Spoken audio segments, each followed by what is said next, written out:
Paris August 1911 શહેર ગરમીના ઉકળતા કડાઈમાં દબાઈ રહી છે. પેલેસ દુ લૂવરની અંદર હવા પરફ્યુમ અને પ્રવાસીઓની સુગંધથી નહીં પણ ફ્લોર વેક્સ, બાસી તમાકુ અને એ જગ્યાની આત્માથી ભારે છે. એક ભૂતપૂર્વ રાજવી કિલ્લો હવે ઇતિહાસની ધૂળથી ભરેલી ભૂલભુલૈયા બની રહ્યો છે. સેલોન કારેયામાં મોનાલિસા લટકેલી છે, પણ આજે જે રીતે તેને દેવતા માનવામાં આવે છે એ રીતે તેને ભૂલથી પણ ન જોતા. 1911માં લીસા ઘેરાર્દીની માત્ર ભીડ ભરેલા દિવાલની રહેવાસી હતી. ઘણીવાર રાફેલની ભવ્યતા કે ટીશનની નાટકીય છટાથી છવાઈ જતી. તે એક રહસ્ય હતી જે પર ધૂળ ચડતી રહી. સોમવાર 21 ઓગસ્ટે લૂવ્ર જાળવણી માટે બંધ હતું. એ દિવસ શાંતિનો હતો, જેને ફક્ત કામદારોના બૂટના લયબદ્ધ ઘસારા જ પાર્કે ફ્લોર પર તોડી રહ્યા હતા.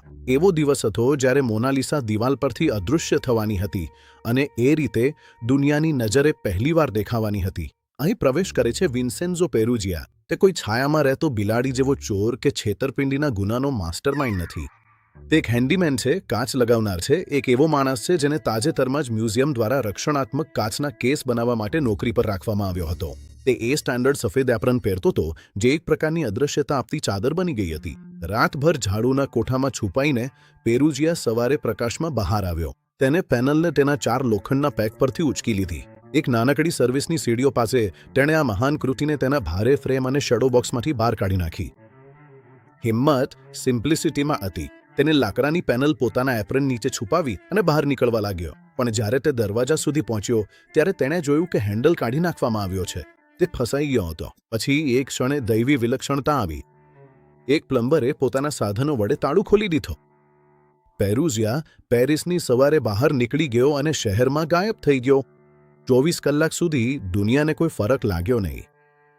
સુરક્ષાએ સ્થિતિ જાળવવાની કલ્પના હતી, એક જડ અને સંતોષજનક સ્થિતિ. જ્યારે એક ચિત્રકાર મોનાલિસાનું સ્કેચ બનાવવા આવ્યો અને ત્યાં માત્ર 4 ખાલી પેગ્સ જોઈ ત્યારે તેણે ગાર્ડને પૂછ્યો કે તે ક્યાં ગઈ. ગાર્ડે ખભા ઊંચક્યા. તેને લાગ્યું કે તે ફોટોગ્રાફરના સ્ટુડિયોમાં હશે. ફક્ત ત્યારે જ જ્યારે સ્ટુડિયોએ પુષ્ટિ કરી કે તેઓ પાસે તે નથી ત્યારે હકીકત હૃદયકંપી બની. ફક્ત ત્યારે જ જ્યારે સ્ટુડિયોએ પુષ્ટિ કરી કે તેઓ પાસે તે નથી ત્યારે હકીકત સામે આવી. મોનાલિસા ગાર વધી.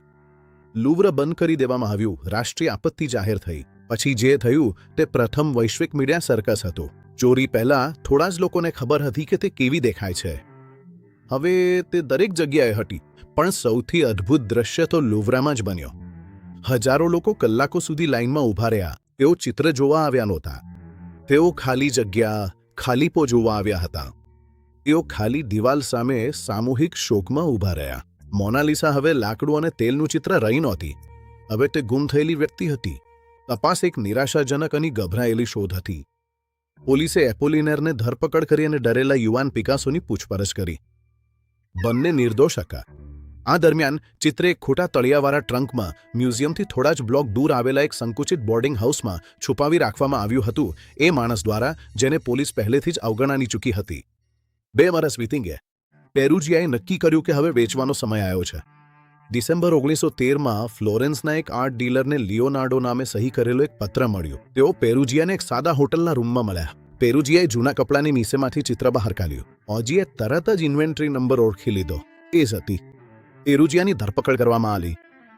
કોર્ટમાં તેણે દાવો કર્યો કે તે એક હીરો છે, એક દેશભક્ત છે જે ચોરાયેલું ખજાનો ઇટાલી પરત લાવ્યો છે. એ અવગણીને કે દા વિન્ચીએ આ ચિત્ર સદીઓ પહેલા કિંગ ફ્રાન્સિસ પ્રથમને કાયદેસર રીતે વેચી દીધું હતું. ઇટાલિયન જનતાએ તેને ખૂબ પસંદ કર્યો. તેને ફક્ત 7 મહિના સજા મળી. મોનાલિસા પેરિસમાં વિજયી નાયિકા તરીકે પરત ફરી, પણ હવે તે બદલાઈ ગઈ હતી. ચોરી એ માટે બીજું બપ્તિસ્મા બની ગયો હતો. ચોરીની ઘટનાએ તેને માનવીય બનાવી દીધી હતી. હવે તેના સ્મિત વિશે દરેક ઘરમાં એવી રીતે ચર્ચા થતી કે જાણે એ કોઈ રહસ્ય હોય જે માત્ર તે અને તેનો અપહરણ કરતા જ જાણતા હોય. સાંસ્કૃતિક જેતગાઇસ્ટ બદલાઈ ગયો હતો. હવે તે પરોડીઓ, જાહેરાતો અને પોસ્ટકાર્ડ્સનું વિષય બની ગઈ હતી. તે કલા જગતની પહેલી વૈશ્વિક બ્રાન્ડ બની હતી. જો વિન્સેન્ઝો પેરુજિયા વધુ સારો કાચિયારો હોત તો મોનાલિસા કદાચ આજે એ માસ્ટર્સની ગેલેરીમાં એક સુંદર ચિત્ર જ રહી ગઈ હોત.